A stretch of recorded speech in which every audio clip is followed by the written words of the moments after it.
What's up, everybody, and welcome to another episode of the G Show podcast. I am G1, and this is the Geek Out, episode 31. It's been crazy last couple of days. The Last Jedi came out. Our review is up. It wasn't what I wanted. I had fun with it, but it's not a really good movie. And my partner here, he agrees with that. What's up, Chris? How you doing, brother? I'm good. He's good and he's full now. So Last Jedi came out. Is making massive money. Second highest Thursday opening. Who didn't see that coming? I mean, let's just be for real here. It's not going to beat The Force Awakens because that was 15 years maybe of wait for a new Star Wars movie. But it's making its money, and I mean, come on. It's the brand. It's the brand. It is Star Wars. Of course it's going to make its money. But that being said, there was tremendous news that broke this week. As a matter of fact, it broke on Thursday. And it's something we've been watching now for about a month, maybe a little longer. When word just started flowing around, you hear little rumors here and there about Disney buying 20th Century Fox's entertainment brand. Now, a lot of people were like, oh yeah, that's never gonna happen. You know what though? Spider-Man in a Marvel movie wasn't supposed to happen either, and yet we got that. So why couldn't it happen? Why could we not have now X-Men and Fantastic Four brought back home to the Marvel brand? Well, not brought back home, they were never there, but you know what I'm saying. You get it. Yeah. And it happened. And it fucking happened this Thursday for $52.4 billion. I think after everything was said and done, it rounded out to about $56 billion. But it is an absolutely ridiculous number. But it's Disney. And Disney right now is the monopoly. It is taking everything over. And, I mean, does dreams come true? In Disney World, they're supposed to. And now, I mean, they're really going hard. Disney now owns the X-Men and Fantastic Four. That's fucking crazy. Chris, I said a bunch. Well, let's not give ourselves Fantastic Four. What you talking about? Say that again. I didn't hear you. I said let's not get ahead of ourselves on the Fantastic Four. And why not? Fox owned the distribution rights to the Fantastic Four, so they could put it out in theaters. A German company called Constantine Films owns the production rights, so they're the ones that gets to make the movies. Oh, now here that is. I know what Constantine Films. Let's be for real here, though.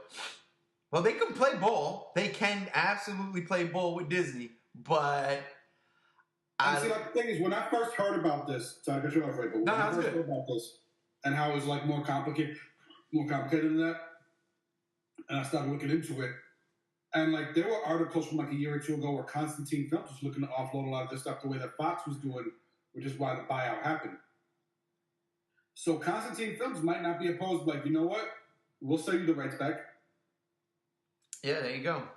But as of right now, Disney technically wouldn't own the rights to make a Fantastic Four movie just to put it out in theaters.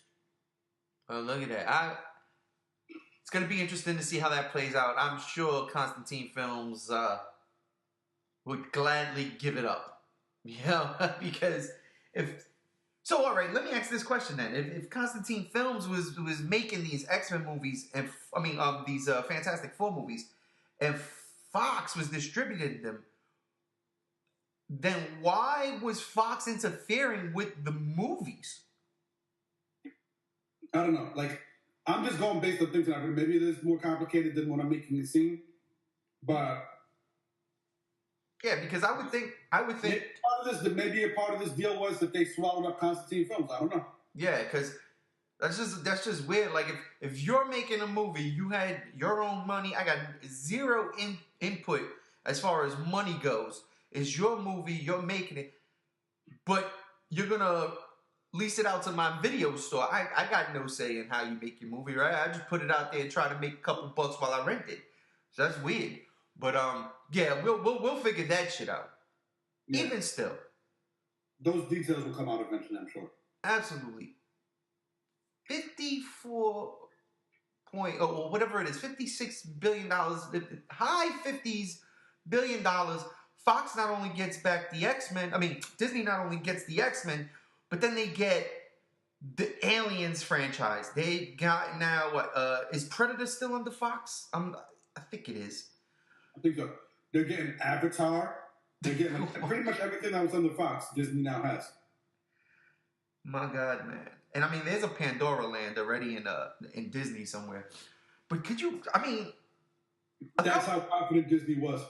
Exactly. A couple weeks back, maybe a month ago, we were just like saying, could you imagine? And yet there's no more imagination. This is real. It happened. It happened. Disney is now cornered the market. We are going to put, we're going to put a theme park in, like a theme thing within our park for a franchise that we don't even own because we're so confident that we're going to own it. There's got to be like rules and regulations against some crazy thing like this type of acquisition, right? That's the thing. That's the thing that a lot of people overlooking and everything like that is that this deal actually does have to go through like review under like Congress or whatever like that to make sure that it's not violating antitrust laws. And that's going to take about 12 to 18 months. So it's going to be, if it gets, government approval, it's going to be at least a year to a year and a half before we're ever going to even get an X-Men Fantastic Four movie into production under the Disney Marvel thing. Wow. So people who are thinking like, oh, maybe Reed Richards will show up in Avengers 4, and then they're like, nah. Because if Congress comes in or whoever does the review of the deal comes in and says, listen, we can't allow this to happen, then the deal doesn't go through. Disney doesn't own parts of Fox. But from what I've been reading, they have to pay Fox $2 billion whether the deal goes through or not. Huh. Like if the deal falls through, Disney has to pay them $2 billion for like wasting their time. No, that's all right. They made that money with fucking Guardians of the Galaxy and Thor. You know what I'm saying? Like, that's chump change. Easy for us to get excited, but we got to remember that there are rules in place to keep something from becoming a monopoly. And if they feel like this deal makes Disney too much of a monopoly, this deal might not go through. They might say, no, you can't do this. Now, that would be interesting if that was to happen, because then, does Fox just say, okay, well, we'll just continue to make movies and shit? Like, where does Fox stand? Because if you're going to sell to Disney, Fox clearly has something in mind that they want to do with this $50-some-odd billion. Yeah. But like Fox also was talking about they want to get rid of some of their entertainment divisions and everything. So now they're asked out too. Yeah, that's crazy. Does Fox just fold? Like, this is 20th Century Fox we're talking about here. This isn't like Constantine Films, you know what I mean? This is, one of the biggest film studios ever. I'm just, it's shocking. Yeah. It's fucking shocking. Seriously. I'm sitting here like, I still can't believe it happened. But like you said, it does have to get approved. It does have to go through under review, and it is going to take long, which sucks because then my theory gets chucked out the window, which was, we're going to see an Easter egg with the Fantastic Four and the X-Men in one of these Infinity movies. Yeah. But, yep, probably not. Probably not. I was having this conversation with my boy when this whole thing happened. And we were talking about it, too. It was like, look, if this thing is real and this thing does happen, I would much rather see a Phase 4 start off with the Fantastic Four than Phase 4 start off with Captain Marvel. Because make no mistake about it, Brie Larson, she's great, no doubt about it. And comic book people know who Captain Marvel is. Outside of that, it's like, what's this? And granted, not a lot of people knew who Iron Man was. You know what I'm saying? Like, honestly, they didn't. But those are major characters. She's been a major player in the comic books now for about 10, 15 years. But that's still the comics. Fantastic Four, on the other hand, and it's a double-edged sword here. Fantastic Four, on the other hand, people know Whether they like it or not, they know about it. You know, it's been around. It's had 3 movies. All 3 of them no good. There's some entertainment in some of them. I can't lie. I did kind of enjoy that Silver Surfer one. Just a little bit. It makes sense in its own way for Fantastic Four to be a lead off of Phase 4. Because, so we're getting at the close of Phase 3 with the 2 Avengers movie, Infinity War, whatever they call the 4th one. Like, Thanos comes, like, you know, you had the event in New York with Loki and the tutorial and everything like that, and Thanos shows up and everything like that, and they're talking about making Phase 4 more space-based, like, you know, the Avengers moving out into the space area. Well, what's the Fantastic Four's origin? They were big space explorers. So this whole thing with Thanos happens, and it would make sense for S.H.I.E.L.D. to go to the foremost, you know, expert in space-related events, Reed Richards, to try and like that. So that's where they're trying to go out there, and that's when they get hit with the cosmic rays, and they become the Fantastic Four, and all that shit happens. So it makes sense story-wise as well. Yeah, it definitely is easier to pull off this way. Where do you fit the X-Men in? Like, they just pop up. Like, how does this work? Could the aftermath of Thanos' onslaught beget mutants? Mutant kind? Well, here's the thing, though. Because of Agents of S.H.I.E.L.D. and Inhumans. Because of Agents of S.H.I.E.L.D. and the Inhumans, we already have the concept of the Inhumans, right? But we've already talked about enhanced humans in the Marvel Cinematic Universe with Quicksilver and Scarlet Witch, right? Scarlet Witch, right? So as of right now, because they didn't have the right to call them mutants, they've been calling them enhanced humans. But they're already aware of everyday humans with abilities within this Marvel Cinematic Universe. It's not such a large leap to say, oh, you know what? We're not enhanced humans. We're mutants. Like they claim themselves and everything. And then we start finding out more about others that have existed.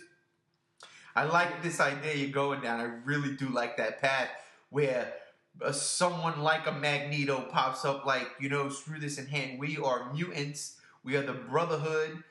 And to force to be reckoned with. And there's Charles Xavier with his little band of merry mutants like, no, listen. Let's not do this way. You know, I'm down with that. I'm down with that. I mean, damn. You know what I would love to see? I would love to see. See, I want to go back and watch the original Captain America again. And I want the scene where he rescues all the people from Red Skull's base and everything like that. They come back. He comes out with Bucky and the Howling Commandos and everything like that. I want to go back there and I want to be like, if I was in control of it, I would pick a face up from the crowd and go like, you know what? That guy looks like he could be Wolverine. Oh yeah. And have him be just some random extra that was from the... And then we go back and then we do a flashback scene where he's getting this, like he was being experimented on in Red Skull's base because they found this dude that could heal from anything. And, you know, they were experimenting with him in World War II and everything like that. And he was like some random extra in the original Captain America, but then we do some retcon scene in his own movie. Right. Where he was part of the crowd that came back from Captain America. I think that would be a very interesting thing. Like they could show that, and they could go back to the clip where Captain America's coming in, and they could slow pan into this dude that seems like he's a nobody and everything like that. But then you notice that there's not a scar on him, not a scratch, nothing happened. Like he doesn't look like he's been wounded in battle or anything like that. And he seems like he's a complete nobody, but it's Wolverine. I would love that. I honestly, again, as of now, Disney owns this. Well, technically, you know, until everything is said and done and squared away. Which I'm gonna be honest, I think it's gonna happen. I don't think Congress is gonna flip the switch. But if the past 2 years has taught me anything, currently Republican controlled under the Trump. Yeah, I would say if the past 2 years has taught me anything, it's don't trust your local government people. Nah, just kidding. Well, my thing is because I saw some articles saying like Democrats want to do an investigation. I was like, listen, on the one hand, I'm with you. It's scary. for one company to have this much control of the media and this much power and everything like that. On the other hand, Democrats with that whole Hillary thing, you already took Bernie away from me. Leave the Fantastic Four and the X-Men alone. Let me have this. Oh, something. You know, we're gonna have to start our own party. We need to have representatives for the geek culture go through and just tell Congress, leave us alone. Oh, we need our own utopia. Exactly. The geekocrats. The geekocrats. Oh God. We have also, now this is where I like to wonder about things, because a lot of people are like, oh, Disney's gonna ruin Deadpool. I don't see that happening. Again, we spoke about this. If anything, they're gonna give them like a Miramax type of thing, or let's say they buy Constantine film to say, hey, you guys just keep pumping them out under this brand, and Disney doesn't have to have anything to do with anything, and make the rated R Deadpool that we deserve. Here's the thing with that. And this is why Bob Iger is smart. Because he's already extended his contract as CEO of, because he was getting ready to retire, Bob Iger, the current CEO of Disney. And he extended his contract to like 2023, I think, or something like that, to oversee this transition. Right.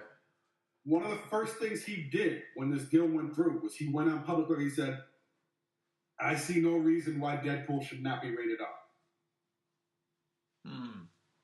He's already flat out said they're not gonna mess with that franchise, which is smart on his part because, like you said, a lot of people are saying, "Oh, they're gonna Disneyfy Deadpool. They're gonna tone him down. It's gonna be PG-13." He came out and said, "No, he can still be like we probably won't put him in some of the more family-friendly shit, right? Like if he does a cameo in like an Avengers movie, or if he does a cameo with Wolverine or something like that, maybe we'd have to like pull it back a little bit." But as far as his own franchise goes, yeah, let him do what he wants. You know, it would be hysterical funny, and it would work on so many levels. Let's just say Deadpool pops up in an Avengers movie, and he's fighting alongside Cap, and he's about to say something, and then looks at Cap and says, language. Yeah. I was so down. Because it would be a good callback to an already established joke in Age of Ultron. And then Deadpool is doing it. Deadpool looks at Cap and then Deadpool says language. Like, all right, I'm sorry, guys. Like, I'm a back off. And it would make so much sense for that particular scene. But if Bob Iger's all like, go for broke on a rated R Deadpool movie, that gives me hope for other franchises, such as Aliens, which, you know, I hope this might maybe have Disney cut Ridley Scott out of the equation after the travesty that was Covenant this year. But, interesting thing to see. Because as we've already discussed from the review yesterday, there are certain things that Disney's making happen with certain franchises, and I'm like, okay, it's cool. And they're intervening and making their own decisions on kind of already established franchises. Like, okay, they're being smart about it. And there are other ones where I'm kind of like starting to feel like maybe it would have been better if Disney didn't get their hands on this. I'm looking at you, Last Jedi. So it's going to be interesting to see because, yeah, there's like, you know, they might look at that, see a lot of the fan backlash of the direction that the Alien franchise is headed between Prometheus and Covenant, and they might step in and say, okay, you know what, I know this is your baby, Ridley, but the fans aren't loving it, and we're about appeasing the fans so we can make money. So you're going to have to take this back to xenomorphs and chest bursters and stuff like that. Like, no more of this, oh, we're searching for our creator bullshit. I agree. You want to do something crazy, reboot the Aliens franchise, cast Daisy Ridley as Ripley. I'm fucking down. Because she's got that Sigourney Weaver smile. I'll tell you. It's a beautiful one. Yeah, so Aliens, Predator, well, like, we've got the new Shane Black Predator coming out next year. I can't wait for a trailer for that, but, you know, that's a rated R franchise. You cannot PG-13 that franchise. I mean, you could, technically. But why would you want to? Exactly. You know? Let's do one of those filibusters that this dude did on Park and Rec. You have Captain America versus the Predator. I'm down with that. Like, the Batman versus Predator comics back in the day were dope, man. Dope. You do Cap versus Predator. Let's do it. That's the thing they can start doing now. So you can have, like, you know how, like, in the prequels, E.T. was there? The big Senate, when they did the Star Wars people, when they did the big Senate meeting, and you see like the E.T. people off to the side, like as a little in joke. There's no reason you can't have like a Star Wars thing where like they wind up on the Predator planet. But then now that also exists in the same universe as like Thanos and everything. Now that they own it, there's no reason why these. And maybe it's better to keep them separate, but there's no like reason they can't be thrown together. Like you can start merging those properties if you wanted to, because they're all under one studio now. Man, let me tell you something. You give me like this crazy ass what if tale, right? Like Disney needs to do a what if movie series, especially now. So it's like basically, what if Captain America fought the Predator? Back in World War II, the Predator's on the hunt for the most, the biggest bounty of the time, and it's Captain America, and you go in, and you have this crazy-ass movie. I'm down with it. It's, of course, total fanboy dreams right here. You know what I'm saying? It definitely is. But come on, man. How crazy would that be? Give me a what-if series. I'm cool with that. Phase 4, what if? I'm so down for that. Yeah. Oh, man. See, now maybe on a mission, Poe Dameron accidentally crashes his X-wing on Earth, and him and Hawkeye have to team up. No, come on, get out of here. What? No way. That would make no sense. No, leave Star Wars alone. You're already going down a path I really don't want to follow. I do, but I don't. You know what I'm saying? But we had that conversation yesterday. What else? Well, Avatar, that's crazy because that's another $1 billion franchise. They can maybe, like, when they're establishing the Jedi Order, they can, like, encounter some Na'vi. Maybe there's a Na'vi that's Force sensitive. Let me tell you something. Now, that I wouldn't mind crossing over. I would totally be down for, like, an Avatar thing. Especially, well, no, yeah, why not? I mean, it's a long time ago in a galaxy far, far away. What if Pandora is in a galaxy far, far away? We don't know. I would love to see something like that. That's something I wouldn't mind at all. Hell, and I honestly, I wouldn't even mind to see xenomorphs in a Star Wars film, like a Star Wars horror film, like how they do like Rogue One and stuff like that. You want to do a Star Wars horror film? Aliens, it's there. It's there. I don't know. I'm grasping at everything I can right now because again, this news is crazy. It is crazy, but maybe you have maybe you could even do it something simpler. Like if you're not willing to go all out like that, you could do something simpler. Like how Jabba the Hutt had a Rancor. Maybe there's like some space pirate or like some space gangster from the Star Wars universe that has a pet xenomorph. I'm down with that. As a queen, I'm down with that. It's this is like the equivalent of having all your action figures back in the days. It didn't matter because I had a big like brown leather suitcase when we were kids, and inside of that suitcase had my Transformers, it had my G.I. Joes, it had my Ninja Turtles, and my Star Wars I kept separate. I had those Star Wars head cases where you could put your figures inside 3PO and Darth Vader's head. It's old, but those were dope. But yeah, and then like just a hodgepodge of action figures I had there, and I would take them all out, dump them out, and then have like this big epic crossover thing. I would always do that.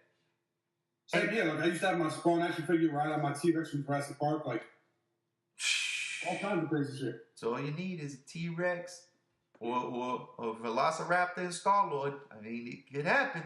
Still could happen. Not out of the realm of possibility. Predator comes to hunt the dinosaur now that we've reestablished them. Predators hunting dinosaurs? Oh, no, wait. No, I don't think Fox owns Jurassic Park. Though. No, that's Universal. I'm off base. Yeah. But I mean, like, this is... Fun, though. Hey, Disney, buy Paramount so I can get a Predator hunting dinosaurs. Universal. Buy Universal. Then you'll have full rights to the Hulk. That's what I was going to say. Yeah. Then you can go for broke. Oh, man. Oh, smashing. That's terrible. That was a bad pun. I'm just. It's a crazy time we live in. Seriously is, especially for geeks.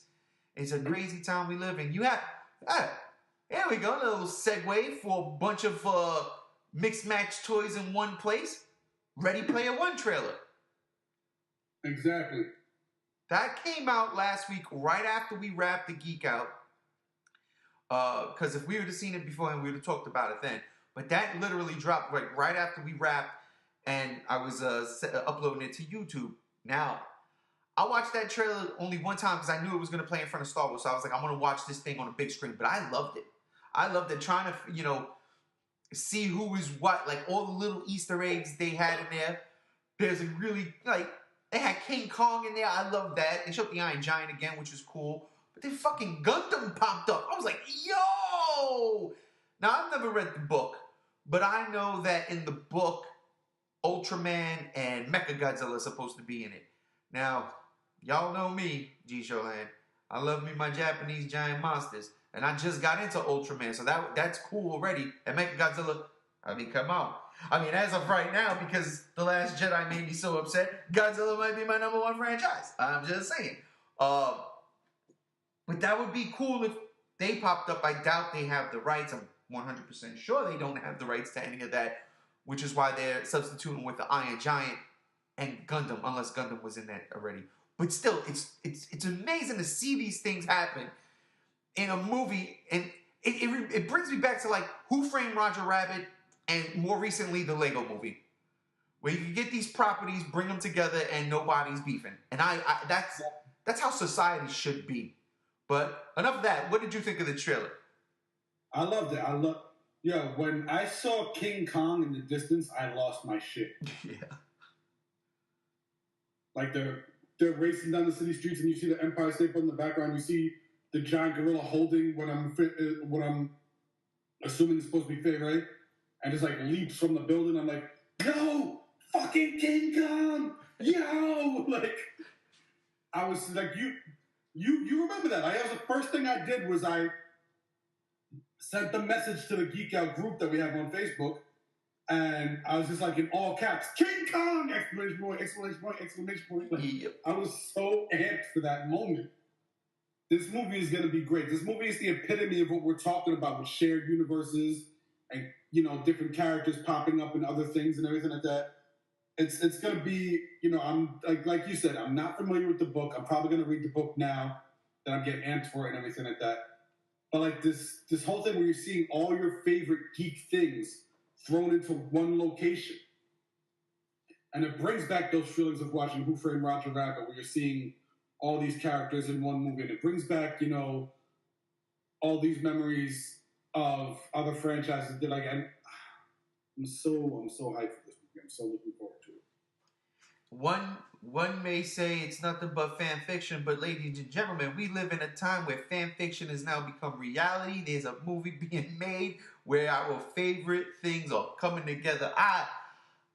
It excites me just to see the prospect of this. It happened. It's no longer just it's some kid, again, fan fiction. Just throw all the characters. I wrote some fan fiction like that. It was called Amalgam, and it was Ryu and Batman and the Street Fighter crew and and the Marvel universe. It was just this big. There was some Dragon Ball Z shit in it. It was just this big, massive playground in my head, and I was like, I'm going to tell this crazy ass story with this. That's the thing. Sometimes fan fiction, most times, fan fiction doesn't really work. But sometimes you get stuff from fan fiction that's so phenomenal that it's okay, there have been fan fiction things that have become part of actual canon. Yeah. So that's why I think it's such a great thing. Because now, like you said, if Disney wanted to, which I think would be smart for them to do, they can start doing Elseworld stuff. You can have the main canon Star Wars movies, but then open the door and say, hey, you know what? If you got an idea for Star Wars stories you'd like to see, if you can pitch it to us and it sounds like, we'll let you do that completely, entirely separate from the actual canon. We'll give you $2 million, make your movie, we'll treat it as an Elseworlds thing, and if it works, it works. If it does well, maybe we'll even boot it into the actual canon. There's no reason Disney couldn't do that. It totally expands their market. Let me tell you something. I wish Disney did that with The Last Jedi. Dead serious.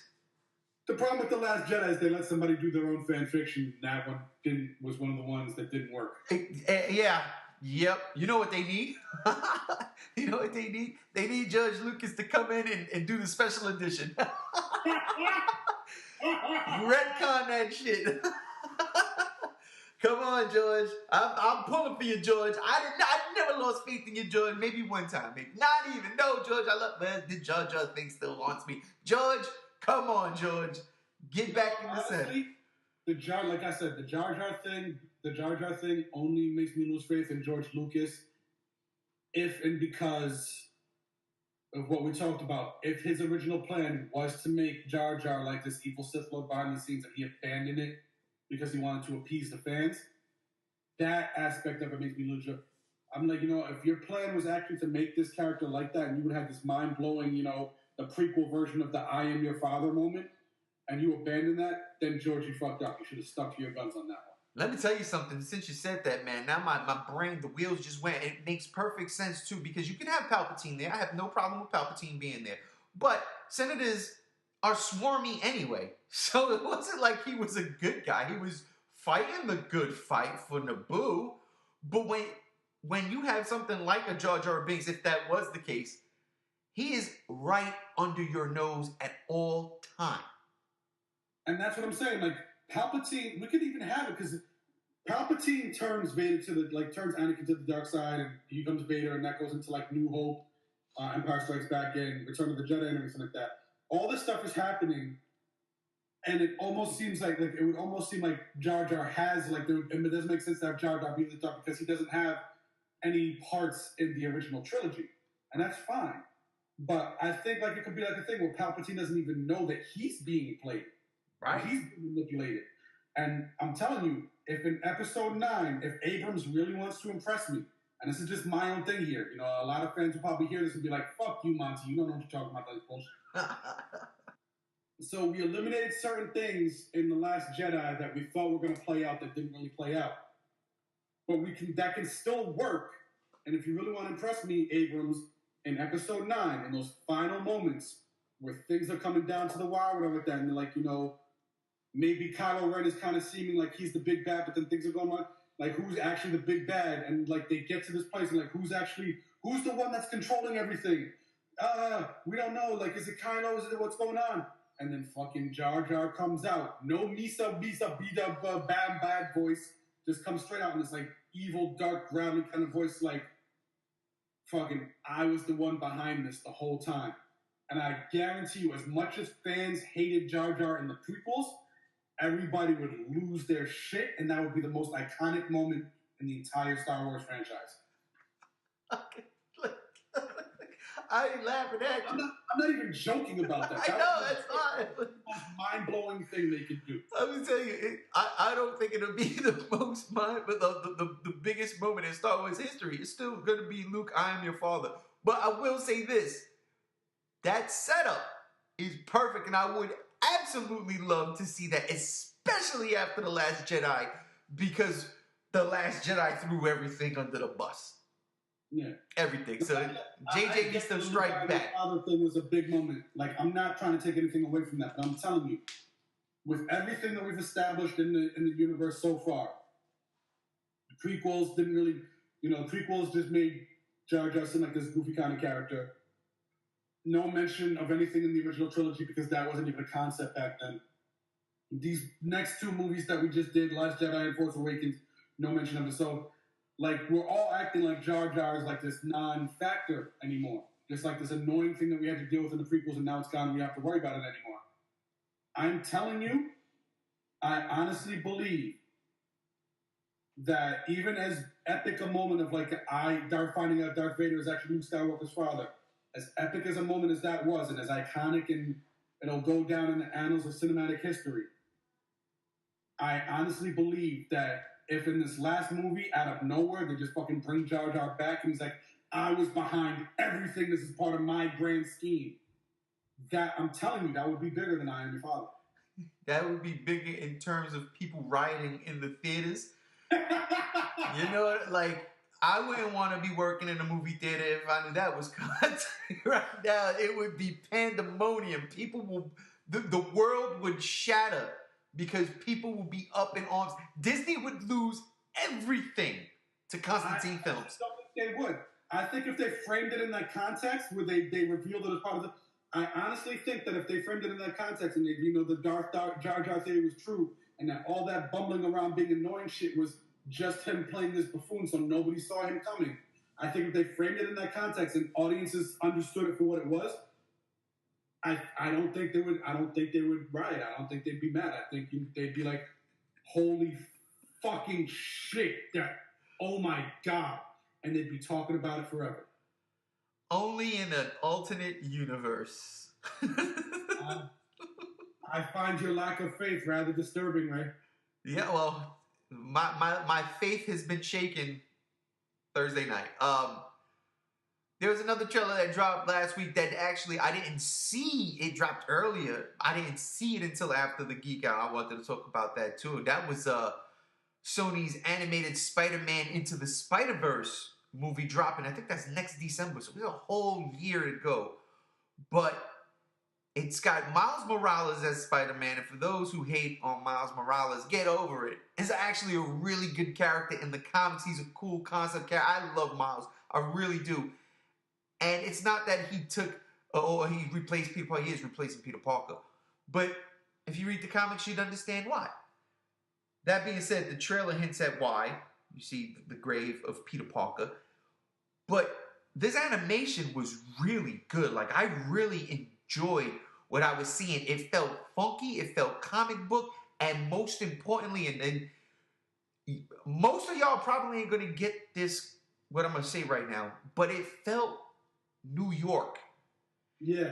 It felt New York. And you'd understand if you grew up in New York City and lived it in the culture. Not now. I mean, like, the culture back then, it really felt that way. It felt graffiti. It felt hip-hop. It felt the streets. It felt that way. Not because it's Miles Morales. It's the animation gave me this joy. I was like, oh, this shit right here, boy. I dug it. They didn't show much. What they did show, though, really had, especially that the last shot of that trailer with him sitting there talking to a grown Peter Parker in a Spider-Man suit saying, there's more than one of us. I love that. So, Chris, what was your thoughts on this trailer? I really, like you said, the animation was superb. It was, for me, the animation was right up there with Big Hero 6, which was beautiful animation. Yeah. I like that they're putting Miles Morales at the forefront. Like, I know a lot of, we can one day sit down and then talk about like the negative stuff that's in the geek culture, the racism, the sexism, and everything like that. Oh yeah, we should. I know there's a lot of people within the geek culture that like are supremely annoyed with the idea of a black Spider-Man. Black and Puerto Rican. Yeah, black and Puerto Rican, but like, a minority Spider-Man. But I love the fact that they're taking it and like, fuck it, it's an interesting idea, we're going to explore it. And they're putting Miles Morales at the forefront of this. You're going to have Spider-Gwen, a.k.a. Ghost Spider, or Spider-Ghost, or whatever she calls herself. All these, you're going to probably have Spider-Woman, like all these things in this thing. And it's such an intriguing idea to me. Like, this is the one thing that Sony's doing with the standalone Spider-Verse stuff that I don't mind. I was pissed at them for doing Tom Hardy with Venom, not just because it's a terrible idea to have a Venom movie independent of Spider-Man, but also because now that Disney owns Fox, they've blown my chance to see Tom Hardy as Wolverine.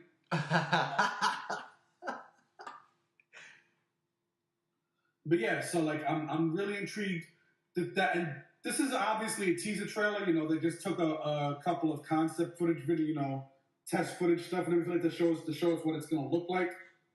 We got a whole nother year before the movie comes out, so I'm sure it's still in development. There's a lot of work they're doing on it. So I love that they don't really give a lot away. Yeah. It's like, this is what this movie's going to look like. This is what this movie's going to be. We're just giving you an idea. We're giving you a small taste and everything like that. it works fine as a teaser because a lot of teasers these days aren't really teasers. They're just flat out trailers that they call teasers. Yeah, I can't stand that. And so this is like an honest, legit teaser. And it works really well. And the movie looks beautiful. And I can't wait. I can't wait to see the actual trailer and see what the actual story is going to be. Yeah, me too. I'm looking forward to it. And hopefully, well, I say Comic-Con, we should get a lot of fun, interesting stuff at Comic-Con for this movie. So, yeah, look forward to that. And that was it as far as the trailers that stood out to me. I was like, oh shit, Ready Player One was great, Spider-Man was great, and then that was it. We spewed out Venom towards Jurassic World last week. Yeah. And we spewed out Venom towards The Last Jedi yesterday. But I do want to, before we end, I do want to take a moment and ask you this question, talk about this. Now, we didn't like Last Jedi. You definitely did. You hated it. I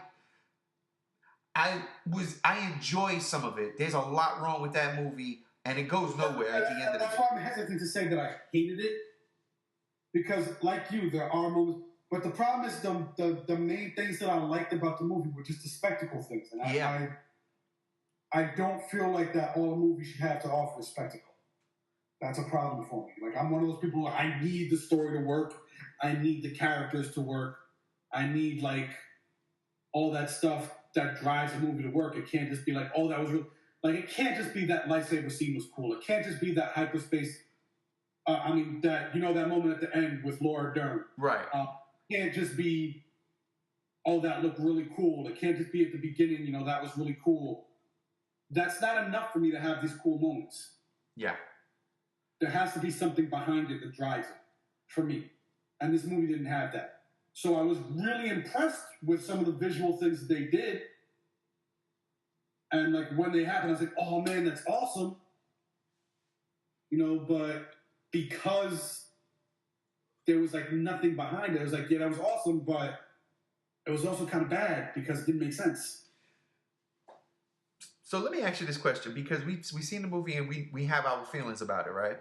But this year in general for Star Wars has been kind of rocky. We had the firing of Lord and Miller from the Han Solo movie. They hired Ron Howard, who I thought was actually a great choice. I wish I would have thought of that from the jump. Like, why not get Ron Howard to do one of these standalone movies? He's a part of that era. You know what I'm saying? I wish Ron Howard would have been given one of the franchise movies. Particularly Last Jedi. Like, honestly, at this point, when Colin Trevorrow, I know you were going to I'm jumping ahead. I know you were going to get to it. When Colin Trevorrow was taken off of whatever episode 9 is going to be called, and they brought Abrams back in, I was like, you guys should have brought Ron Howard for that one too. Or like Spielberg or somebody. Like, give somebody who understands the filmmaking of that era this movie, so they could get it back on track for what that franchise was. But that's, I think, and that's where that's the teeter-tot. That's where Disney's like, we got the originals. We did Lucas's prequels. This is for a new generation. We gotta get out of here. That's what the Last Jedi basically was. We gotta get out of this. I get that, because I'm seeing a lot of people make the same arguments, and I get that. But my main problem with The Last Jedi is it did all this stuff to establish this idea of, like, we got to get rid of the past and move past. We got to move past the past. That was what it was and everything like that. It's time to build a new future. But then it doesn't introduce anything. It doesn't. Well, it does introduce a couple of concepts within the Force. Yeah. But it spends its entire time shitting on everything that came before it. Yeah. Without introducing any new or better ideas. And that's and I feel like someone like a Spielberg would have been able to handle that better. Like, okay, we're going to move past what it was, and we're going to introduce something new, but here's the new thing we're going to introduce. Rian Johnson didn't do that. As a director, you don't get to say, oh, fuck what happened before, if you're not going to give me something new that's good. And that, I totally agree with you. And so then let me ask you, because apparently this Disney signed off on this with no problem, no hesitation. Lucasfilm was like, this is the movie, and there's no issues here. But again, we had the Han Solo stuff, then they had the Colin Trevorrow stuff. And not only that, though, but then you look at stuff outside of the franchise movie-wise, you look at the video games. Like, Battlefront 2 is getting panned, like crushed. And maybe that's not Lucasfilm's fault. It's a lot to do with EA.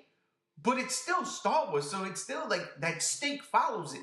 Because it's still Star Wars, what they're doing to Star Wars. And the game is fun, but there needs to be a lot of things worked out. A ton of things. I hate multiplayer games. I wish they could just give me all that multiplayer stuff and let me play that solo by myself with just a bunch of bots. I like the original games did. I don't understand why they just don't do that. Yeah, but that's my thing, like, because I'm not a gamer. Like, I've always said something you can, like, I've never been one of those geeks that was into gaming. But, like, from people I've spoken to who are gamers, I think a lot of that is because of EA. Because I hear a lot of shit that EA is, like, a terrible gaming company. Yeah. I mean, they had this one Star Wars game supposed to come out. They showed concept art for that, I think, at either this year's E3 or last year's E3. And it looked good. It was supposed to be an open world game, kind of like Grand Theft Auto, but in the Star Wars universe. And I forgot who was on it. It was a prominent person in the video game industry overseeing the whole thing, and everybody was super amped for it. And then it was like, nope, we ain't doing it. We're cutting this whole company out. Like, and again, the first thing is Star Wars. Star Wars is, lost because of this whole fiasco. But it's just like there's so many things this year that's happened with the Star Wars brand front and center, and then we have a divisive movie with The Last Jedi to end the year. So my question to you then is, do things look grim for Lucasfilm going forward with everything that's happened so far? Or do you think it's rocky on the inside, or do you think they have control of their own destiny? Things, to me, do look like they're on a downward spiral for the Star Wars universe. I think two things need to happen. One, the fans who love Star Wars just because it's Star Wars need to stop pretending like everything Star Wars is just amazing because it's Star Wars. Thank you. They need to accept that there are flaws in these movies that are not being addressed so that Disney can get the message. There are things that we need to adjust. It's like the same thing with the Transformers franchise. Oh boy. So many of the people who are going to see these movies are like, who love these movies are just like, oh, it's awesome, robots are punching each other and everything like that. And they're not recognizing that there were legitimate flaws to these movies that need to be addressed, storytelling flaws, character flaws, plot flaws, all this stuff that needs to be addressed. And they're ignoring that for the spectacle of it. And because of that, we're now 5 movies deep into a Transformers franchise that is terrible. Yeah. So I think a lot of the fans who are out there reading into these movies what they want there to be instead of seeing the movies for what they are, because I think that's a big part of why Last Jedi is getting so many positive reviews, is because the Last Jedi introduced the idea of certain themes that would be incredible to explore, but without actually executing those things, without actually exploring those things in any kind of interesting way. Which is like you're on my Facebook. You saw when I first posted about it, my first comment was, there was a better movie in there somewhere. Yep. And so, like, all these people are taking the hints of those themes and they're extrapolating and they're reading into it something that wasn't actually there and wasn't actually executed and saying, oh, it's going to be great going forward because they're going to take these things, but they didn't. So I think what's the problem is that the reason why this is getting so many glowing reviews is that people are seeing things that actually weren't there. And Star Wars fans need to stop doing that. It's the same thing like with the prequels. There were moments in the prequels that were like great. The reason why the prequels failed was the same reason that I feel Last Jedi failed. Is because George Lucas introduced these great ideas, but didn't really execute them properly. Didn't really follow through on them. Jar Jar. Not just the Jar Jar thing. I joke about the Jar Jar thing all day, but not just that. There were like things that they introduced that were interesting. Like Anakin's turn to the dark side, as much as everyone hates that because Hayden Christensen didn't really. No, I'm not trying to knock the dude because whatever. Like, I'm not saying he's a terrible actor. I don't want to be the guy that just like goes because it's not a nice thing to say. But like, Anakin's turn to the dark side, when you look at it for what it was, eliminating the whininess of Anakin, makes total sense. Mm-hmm. And story-wise and character-wise and everything like that, those would, like, in the hands of maybe a better actor, that would have been a phenomenal story arc to watch. Yeah. Like, I see reports that, like, initially George Lucas wanted Leonardo DiCaprio to play Anakin Skywalker, and I'm like, in his hands, that fucking shit would have played. And the prequels would have been amazing movies watching Anakin's turn to the dark side. Well, I can't really, like, say all that because then you did have George Lucas just doing whatever he wanted, and that was a big detriment, too, because... Oh, I get that, but that's what I'm saying, like, so that's what it was, is that the prequels, like, I'll defend certain parts of the prequels because they introduced things that, but then at the same time, you can't just turn around and say, oh, the prequels are great because they introduced these concepts if they didn't actually execute it and follow through on it. Same thing for The Last Jedi. The problem... The Last Jedi was a great movie because it introduced these themes because it didn't execute. Yeah. And there's also, with the prequels, there's also that the problem of balancing act because you have to lead into A New Hope. You can't fudge anything. You can't really, and that's why midichlorians was one of the worst things. It has to stay within the same continuity that we already knew. Yeah, well, Last Jedi has whatever you want to do. I mean, this new trilogy going forward is all yours. Never mind. You still have to play by the rules that were already established, though. And I agree with 100%. So, like, I'm seeing all these people saying that, like, for instance, when they talk about, like, oh, it's such a great moment to find out that Rey's parents were, like, that anybody can be the hero and everything like that. And that was true in A New Hope with Luke, that anybody could have been the hero. But once you had that thing where it's like Darth Vader was his father, and the whole reason why Luke is significant is because he's a Skywalker, and because you go back to the prequels now, and because Anakin Skywalker was literally the strongest Force user, like, ever. He was the chosen one. You cannot then say, oh, we're going to ignore all that and go back to anybody can do it. The lineage shit is important.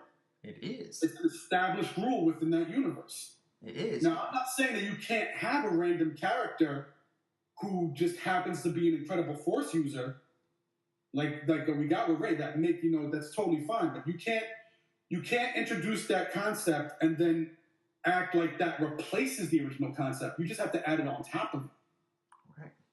And what The Last Jedi tried to do is try to say, like, it wasn't relevant. It didn't matter.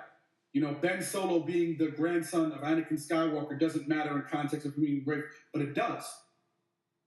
It just so happens that Rey is also a great Force user who doesn't come from the Skywalker lineage or a previous Jedi lineage. That we know of, right? Exactly. Because and I'm not, this is, one of those fanboy things that I hate when they do this, but you still have to acknowledge, you don't really know a lot about her parents. Nope. Like, yeah, Kylo made that line saying, oh, they sold you off for drinking money or whatever like that. But we don't know who they actually were. Maybe they were fallen Jedi who just because of Order 66 or whatever like that we still don't actually know who her parents were. Just like some offhand reference. But the thing is, it's fine if you want to get rid of the idea that lineage in the Force is important and that anybody could be good. It's fine if you want to do that. I have no problem with it. But then don't try to make it seem like that negates the fact that in certain circumstances, lineage is extremely important. I asked one question. We went back to bashing The Last Jedi.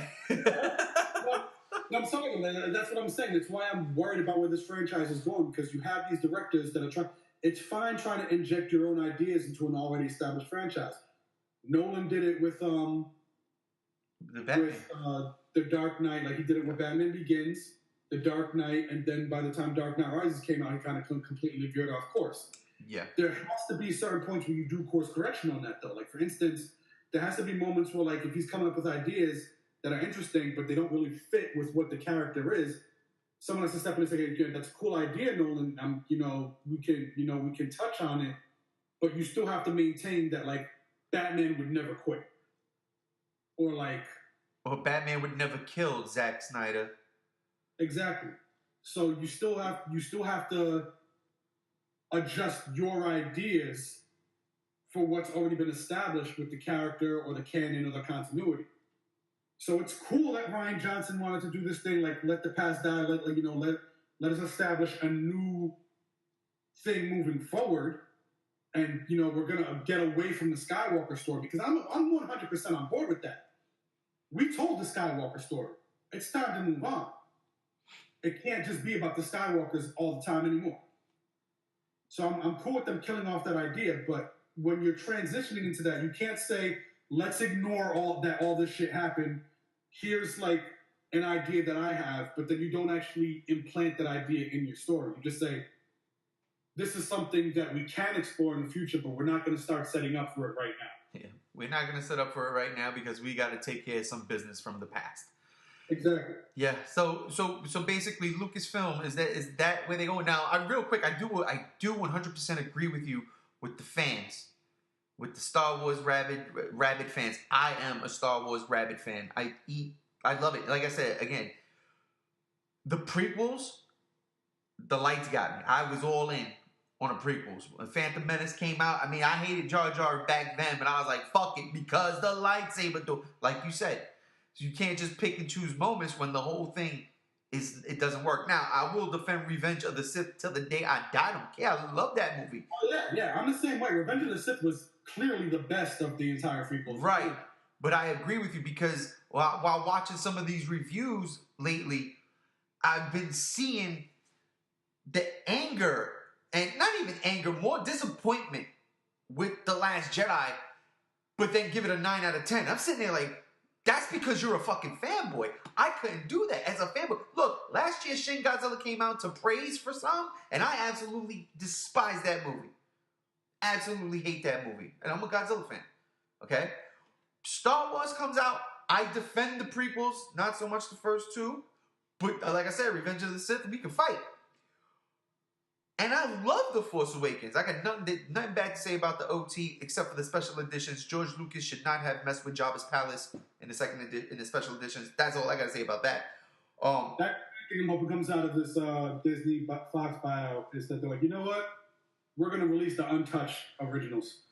I'm just saying, like, I agree with you 100%. The fans, just because you're a fan, you cannot be blind. I can't believe I'm saying that because 15 years ago or so, 20 years ago when Phantom Menace came out, I was that dude.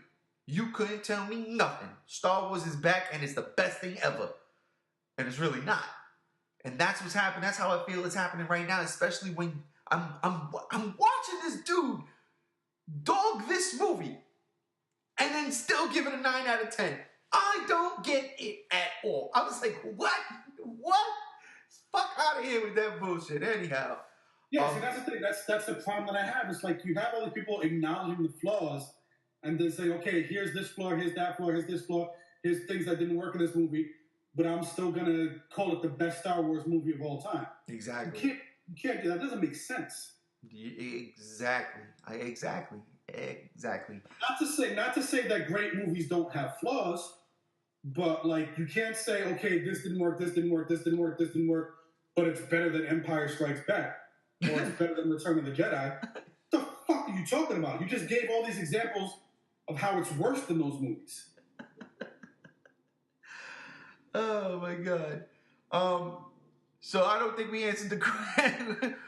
Lucasfilm is in a rocky state right now, according to you.